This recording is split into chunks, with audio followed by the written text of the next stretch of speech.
अभी मैं राजमा चावल बना रही हूँ, देखिए।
ये इतना नमक डाल रहे हैं, 1 चम्मच।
मेरा राजमा बनके कंप्लीट हो गया।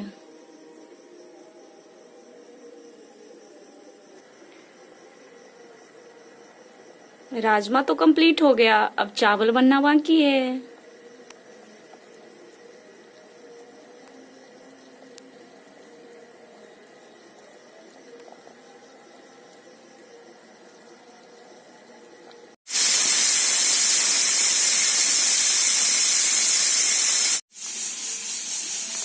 अब ये कंप्लीट बनके तैयार हो गया, देख लीजिए आप लोग।